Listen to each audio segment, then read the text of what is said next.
A catastrophic diplomatic failure has erupted, plunging Britain into chaos with devastating fallout. Keir Starmer has just endured the most humiliating moment of his tenure as Prime Minister, as Donald Trump's United States launched a savage economic offensive against the UK. While Europe stands united and defiant against Trump's belligerent trade tactics, Britain finds itself isolated, floundering, and defenseless, thanks to Starmer's feeble leadership. A single disastrous phone call, already dubbed the call from hell, has rocked Westminster to its core, laying bare Starmer's utter inability to defend Britain amid an escalating global economic conflict. Trump's punishing tariffs are poised to devastate British industries, and under Starmer's faltering guidance, the nation is hurtling toward economic ruin. How did it come to this? Why does Starmer appear so powerless against Trump's onslaught? It began with a botched attempt at diplomacy that quickly spiraled into a full-blown embarrassment. Insiders from Washington and Downing Street reveal that when Starmer tried to reason with Trump over the looming tariffs, he was met with icy, unrelenting disdain. Trump made it brutally clear Britain would receive no mercy. The US was forging ahead with crippling duties on UK steel, automotive, and manufacturing sectors, and Starmer was helpless to stop it. This wasn't just a difficult exchange, it was an unmitigated diplomatic catastrophe. Sources say Starmer floundered through the call, offering feeble defenses and empty platitudes about Britain's value as a trade ally. Trump, unmoved, brushed him off, emphasizing that the UK lacked the clout of giants like the EU or China. While European leaders flexed their collective strength, winning exemptions and retaliating with their own measures, Britain was left exposed and vulnerable. For Starmer, this was a waking nightmare.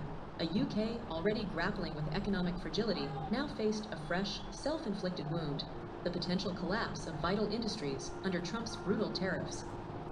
British manufacturing leaders raised the alarm, warning that these measures would obliterate thousands of jobs, bankrupt businesses, and drive companies to flee overseas. Yet Starmer had no answers, no plan, no vision, no counterpunch. His leadership buckled under the strain, and Trump sensed the weakness.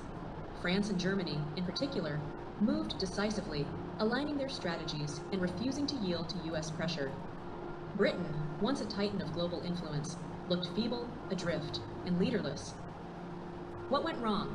Why has the UK, a former heavyweight in world trade, been reduced to such impotence? The answer lies squarely with Starmer.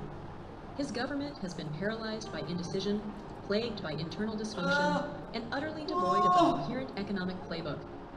While other leaders take bold steps to safeguard their nations, Starmer has been mired in reactive damage control, scrambling to justify Britain's slide into irrelevance.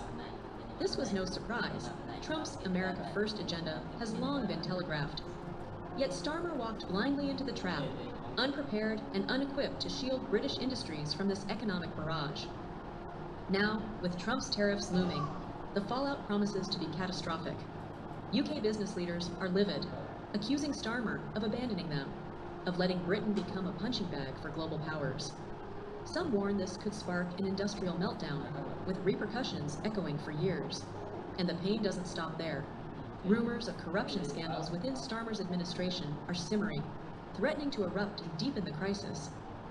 Trump's tariffs aren't just a policy shift, they're a direct attack on Britain's economic backbone, and the damage will be relentless.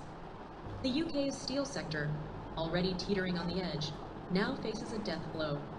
With US tariffs jacking up export costs, British producers will be squeezed out of a critical market, triggering job losses, factory closures, and a collapse in investment.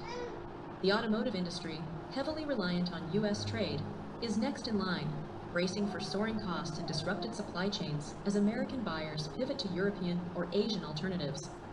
Once again, Britain lags while Germany, France, and Japan adapt and negotiate. Starmer's government? It's scrambling, issuing hollow statements about diplomatic solutions with no substance to back them up.